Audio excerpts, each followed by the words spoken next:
Okay, so big update. I bought a new scale.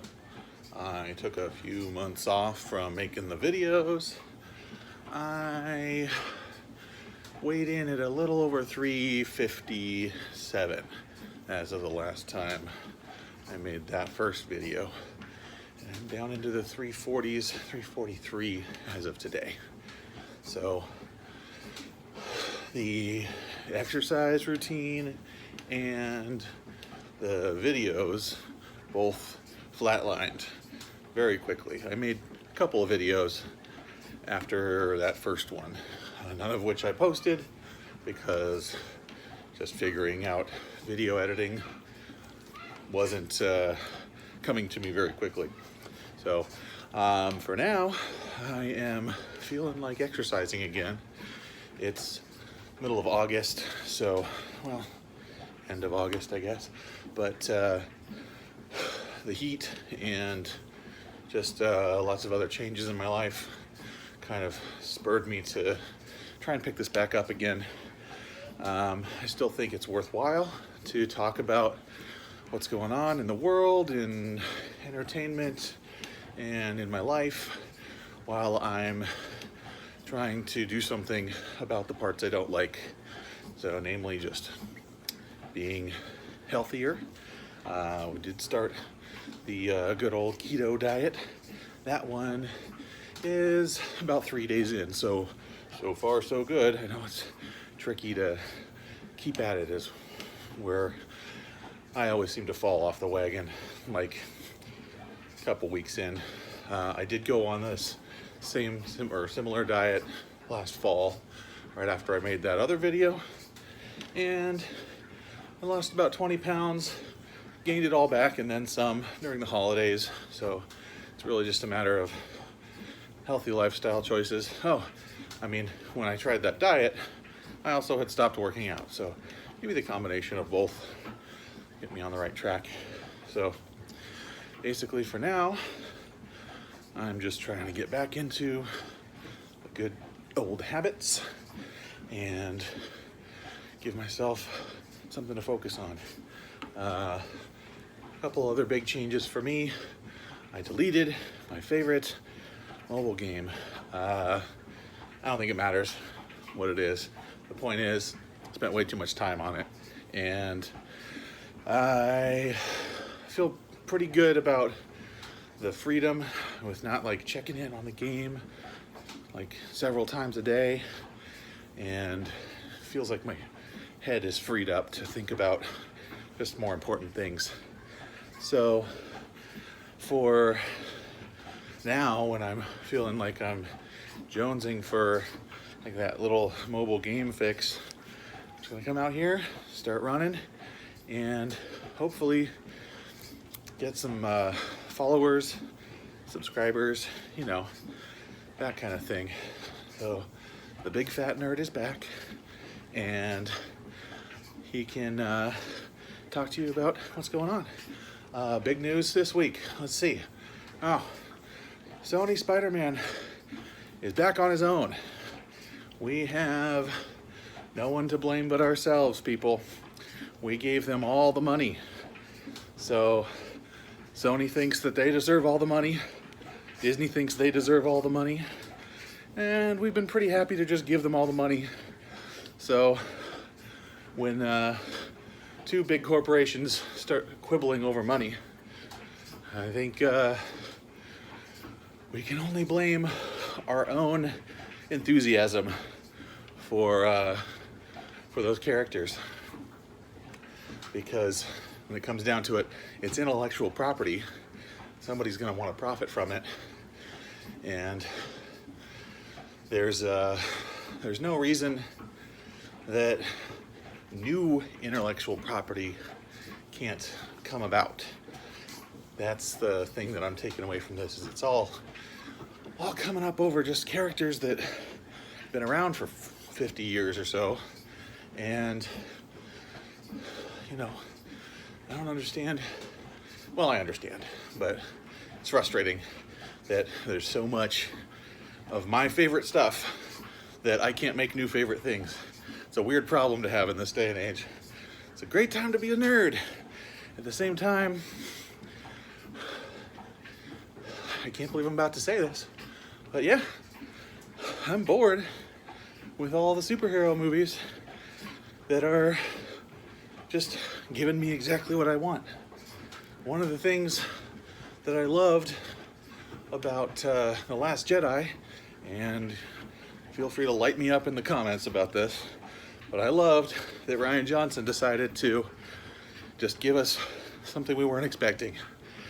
He did not pander. He did not seem to really care about satisfying the fanboy nerds like me. And I liked it. I liked where the story went. It went someplace interesting and different.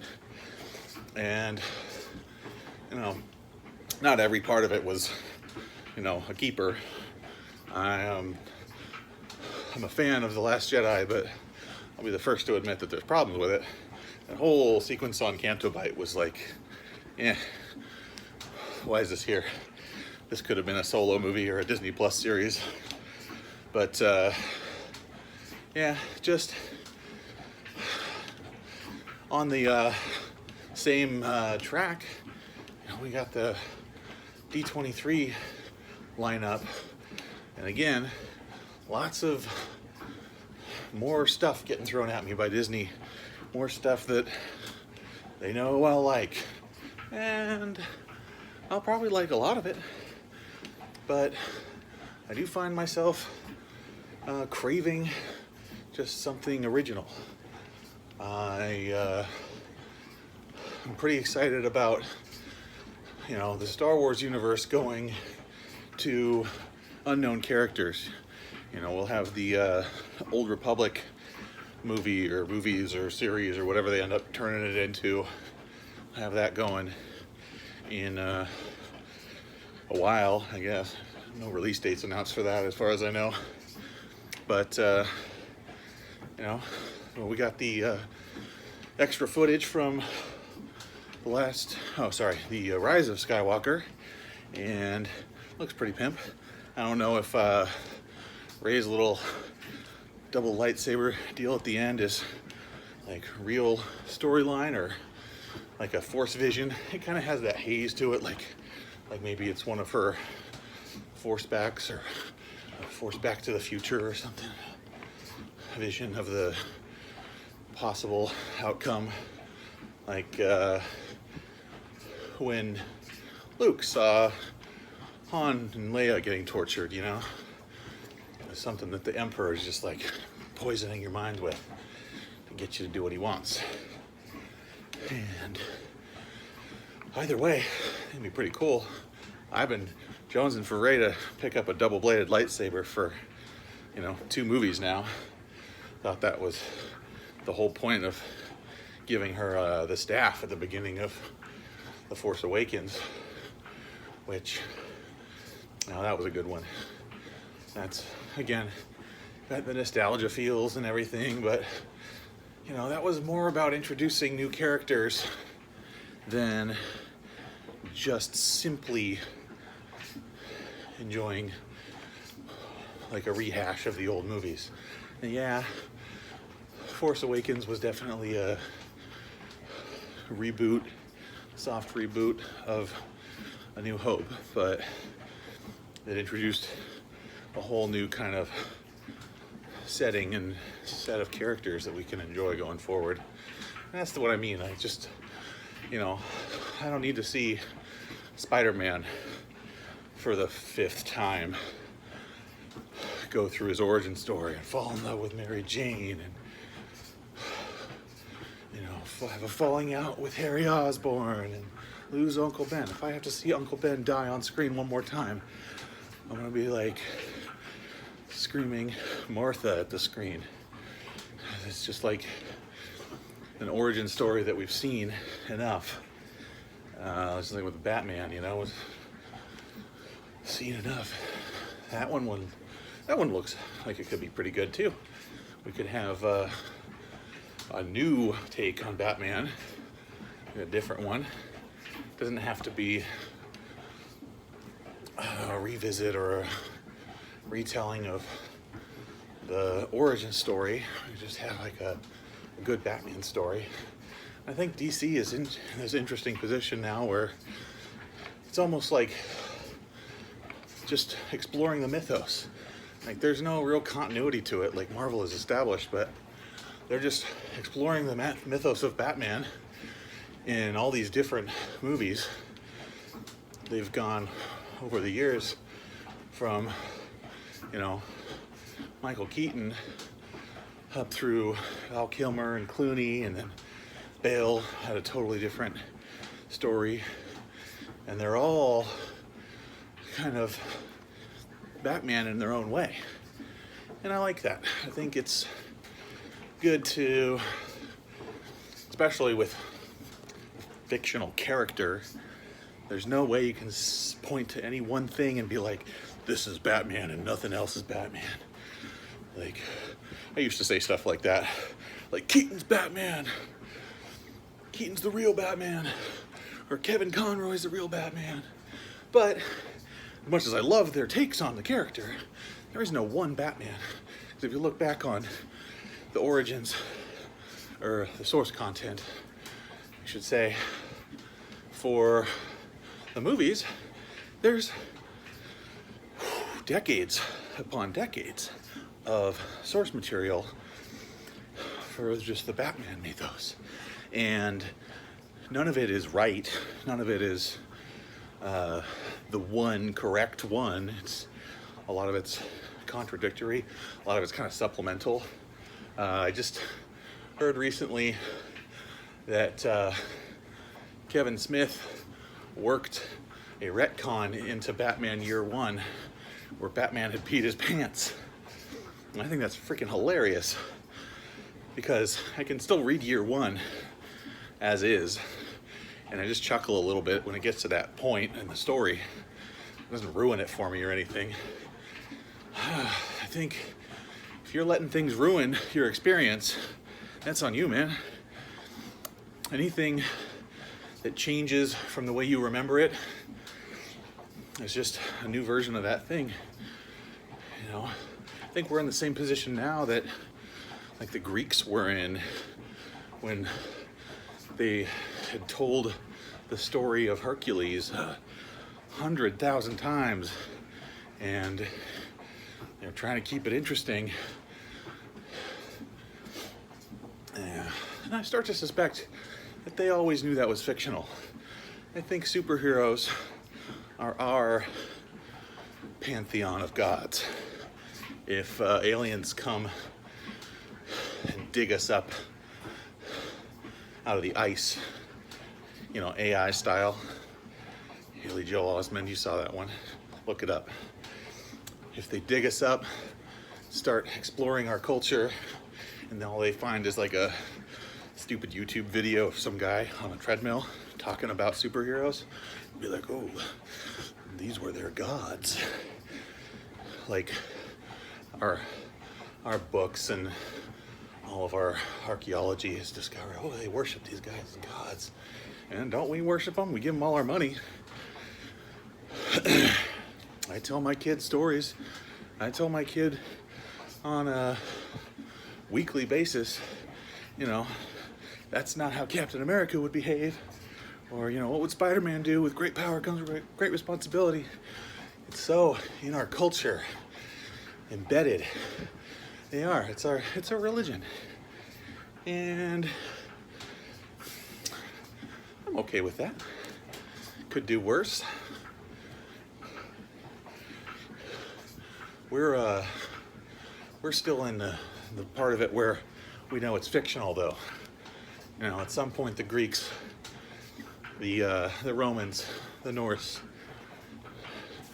and I'll say it, the Christians too, they started buying into that it was a literal event that took place. You know, in 150 years, the internet's been around for so long, TV and movies have been around for so long that, I don't know, maybe kids in those days will not have a historical understanding of where motion pictures came from. Maybe it'll be 1,000 years from now, but I can see somebody looking back and just being like, well, there's all these movies, there's all these videos of these people doing this stuff. And yeah, there's also going to be interviews and YouTube videos about people commenting on it, and actors talking about it on the commentary track and stuff. So I mean, you know, they'll probably have clues, but who knows how stupid people are going to get by then. I don't know. Could get really bad, you never know. So yeah, that's just kind of what I'm thinking lately, is we have elevated our popular culture figures to the status of deities in our society. And it's probably not the worst thing that we've ever done, but, you know, a word of caution, I guess, about taking it too seriously, is all I'm saying. You know, when we start getting on the internet and lighting each other up, oh, you like The Last Jedi? You moron, you piece of shit. Nope, doesn't have to be like that. I know a lot of people who didn't care for The Last Jedi, and I get why.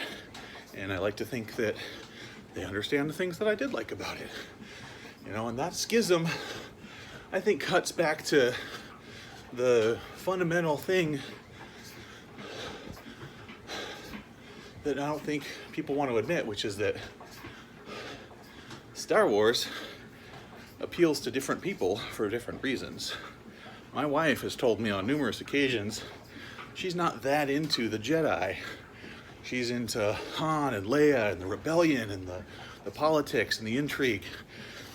And for me, the Force, the Jedi, the lightsabers, the fighting, you know, that's all kind of the bread and butter of the series for me.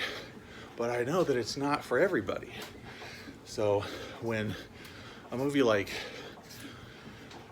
Rogue One comes out and it's no Jedi, a little bit of the Force, but just the rebels doing their thing, and I loved it, and my wife loved it, and didn't have Yoda or any Force users in there really, other than if you count Vader at the end, and it was just a good flick. But it's in that universe that we all love, and I think we could do more of that. The Mandalorian looks like it's going to be a lot of that. I kind of hope that they don't turn out to be like, yeah, this Mandalorian has got the Force. I don't know. I think they're doing an Obi-Wan series. We'll get plenty of Force in there. This looks pretty cool too. I mean, we haven't seen anything about it, but Ewan McGregor is awesome. So whatever he's doing, I'll take it. Okay, so I guess in summary for today, I am back, and I'm gonna put this one up as well. If anybody's interested, in the comments, there's a few other garbage videos that I was mostly just huffing and puffing through. So I don't feel like there's much content there, but you know, if anybody's interested in this, let me a like or something, and I'll get some more of these up. Alrighty, and it is 20-something minutes for me, a couple minutes before I started the video, so I am getting ready to sign out. Alright, I am that big fat nerd. See you on the tubes.